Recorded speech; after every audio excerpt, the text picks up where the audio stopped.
Market में कई सारे कैंडलस्टिक पैटर्न हैं और मेरे को ये सब कभी याद नहीं होते और ना ही मैं इन सबको कभी अब याद करने वाला हूँ, क्योंकि सिर्फ 3 ऐसे कैंडलस्टिक पैटर्न हैं जिनको यूज़ करके आप अपनी ट्रेडिंग जर्नी आराम से कंटिन्यू कर सकते हो। तो अगर आपको अभी भी कन्फ्यूजन होता है कि कैंडलस्टिक कैसे काम करती है, उसके पीछे की स्टोरी क्या है और आपको इतने सारे कैंडलस्टिक कैसे याद करना है ये भी समझ नहीं आ रहा है, तो इस वीडियो के एंड तक मैं आपको कैंडलस्टिक का पूरा लॉजिक क्लियर कर दूंगा। वो 3 इंपॉर्टेंट कैंडलस्टिक पैटर्न बताऊंगा और एंड में आपको ये भी बताऊंगा कि कैसे आपको बाकी सारे कैंडलस्टिक पैटर्न को समझना है ताकि आपको उनको भी याद करने की जरूरत ही ना पड़े। तो आइए, हमारा पहला पॉइंट जो मैं आपको सीधे निफ्टी के चार्ट पर समझाता हूँ। तो ये हमारा निफ्टी का 15 मिनट का टाइम फ्रेम का चार्ट है। पहला पॉइंट हमारा ये है कि कैंडलस्टिक बेसिकली हमें कौन से टाइम फ्रेम पे देखनी है। सबसे ज़्यादा लोग जो गलती करते हैं वो एक छोटे टाइम फ्रेम पे या किसी भी टाइम फ्रेम पे कैंडलस्टिक को देखते हैं और सबसे बड़ा इंपॉर्टेंट पॉइंट ये वो भूल जाते हैं कि कैंडलस्टिक बेसिकली करती क्या है।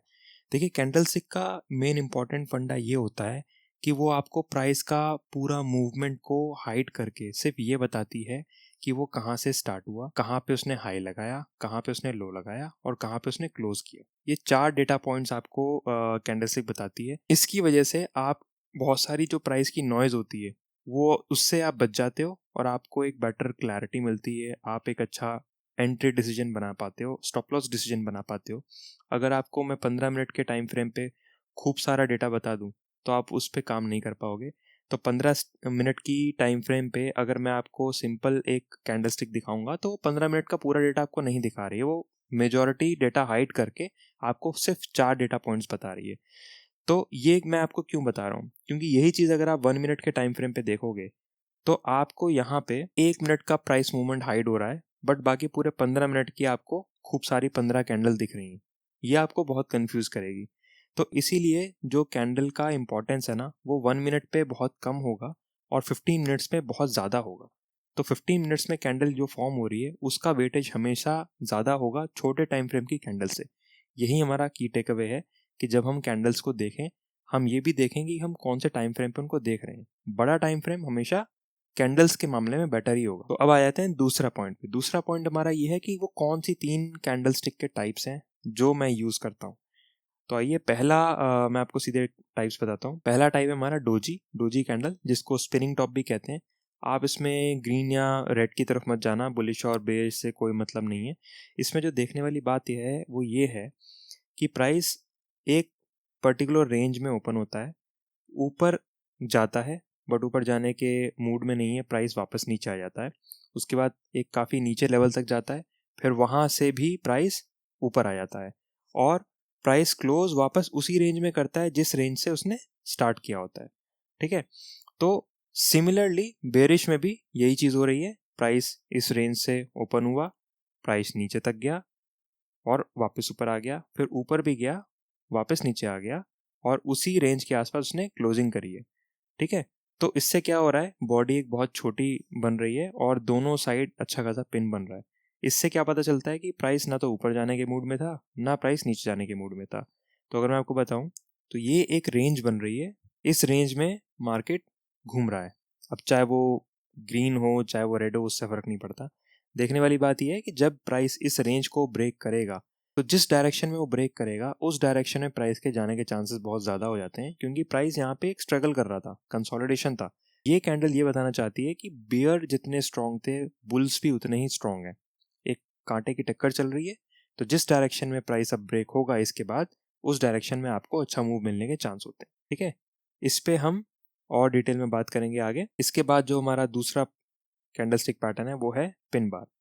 देखिए, ये पिन बार भी कई अलग अलग नाम से आते हैं, हैमर, शूटिंग स्टार, पर इसका सिंपल सा लॉजिक ये होता है कि भाई प्राइस एक डायरेक्शन से आ रहा था और इस कैंडल में उसने प्राइस ने यहाँ से स्टार्ट किया और काफ़ी ऊपर तक गया, बट ऊपर ना जाने के मूड में था वो और वापस नीचे आ गया और यहीं उसने क्लोज कर दिया। सिमिलरली यहाँ पे प्राइस नीचे आया था, यहाँ से प्राइस ने स्टार्ट किया, काफ़ी नीचे तक गया, बट मूड नहीं था प्राइस का जाने का, वापस ऊपर आ गया और वापस प्राइस यहीं पे क्लोज हो गया।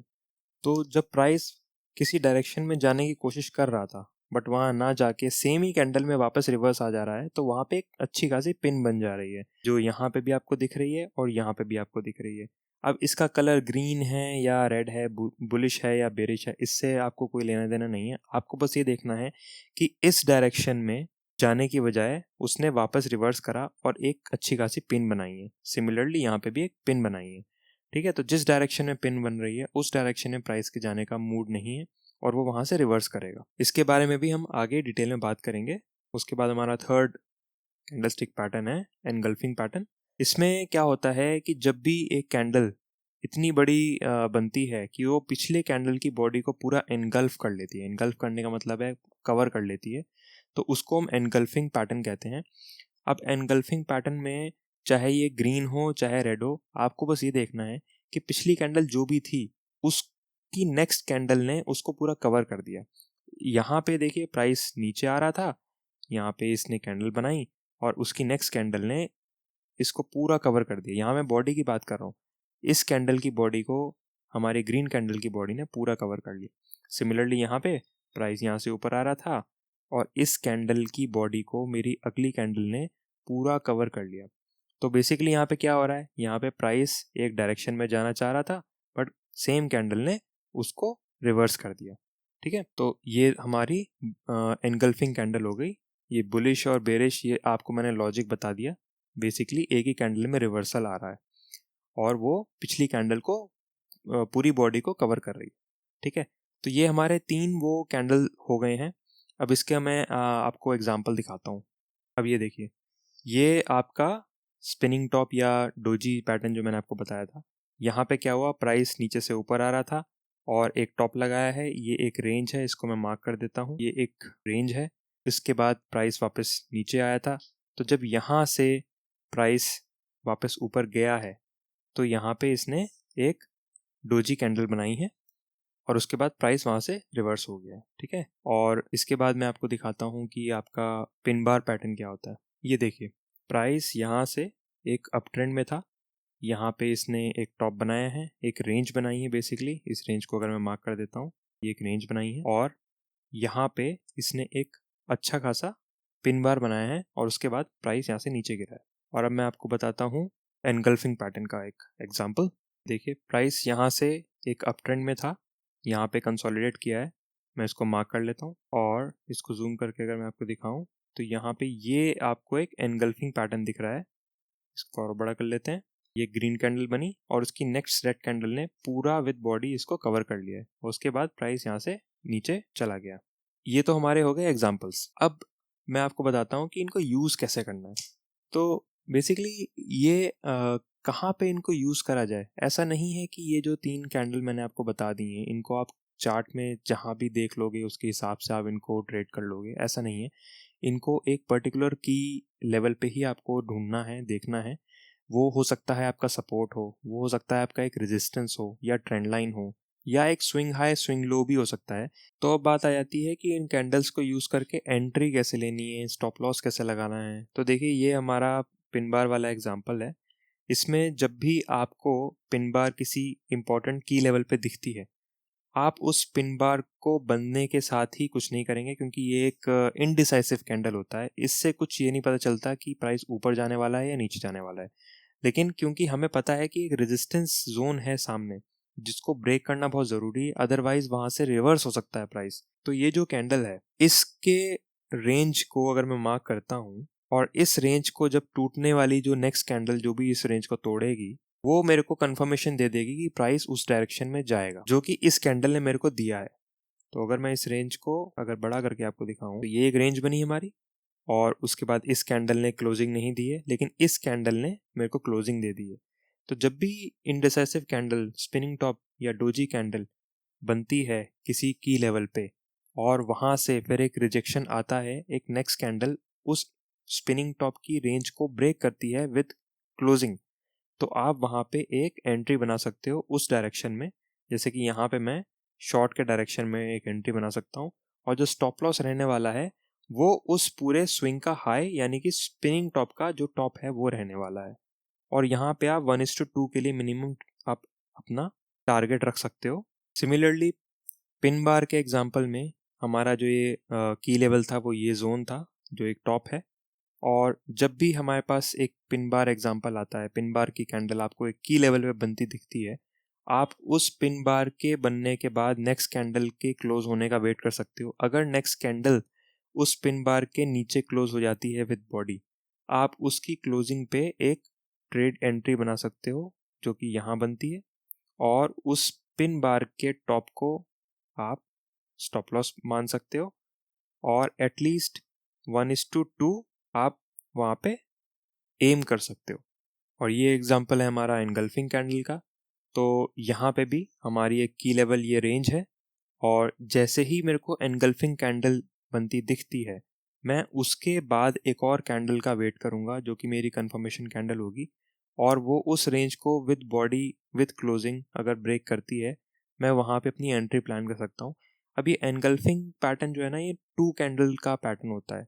तो इसमें जो भी 2 कैंडल बनेगी, उस दोनों कैंडल का आपको रेंज मार्क करना पड़ेगा। जैसे कि यहाँ पे ये है और ये इसका लो है, ठीक है। तो ये रेंज जब टूटेगी, तो इस कैंडल ने इस रेंज को तोड़ा, मैं यहाँ पे अपनी एंट्री प्लान करूँगा ऐसे, और इस रेंज का जो टॉप होगा ना, वो मेरा स्टॉप लॉस हो जाएगा ऐसे। और मिनिमम 1:2 का मैं टारगेट प्लान करूँगा, ज़्यादा मिल जाता तो और अच्छी बात है, ठीक है। तो ये तो हो गई कि कैसे एंट्री प्लान करनी है, क्या स्टॉप लॉस रहेगा, और मैंने आपको बताया है कि कंफर्मेशन कैंडल के बाद ही आप एंट्री लीजिए। ये इसलिए बताया है क्योंकि उससे चांसेस आपके ज़्यादा हो जाएंगे प्रॉफिट टच होने के, टारगेट टच होने के। अदरवाइज अगर आप बड़े टाइम फ्रेम पर हो, जैसे कि आप 15 मिनट्स पे हो या और बड़े टाइम फ्रेम पे अगर आप देख रहे हो, तो आप उसको स्किप भी कर सकते हो। बट यूजुअली अगर हम जैसे 5 मिनट्स, 3 मिनट्स या 1 मिनट्स पे जाते हैं, तो बेटर होगा कि आप, क्योंकि देखिए वहाँ पे ना कैंडल स्टिक की वेटेज कम हो जाती है बड़े टाइम फ्रेम के हिसाब से।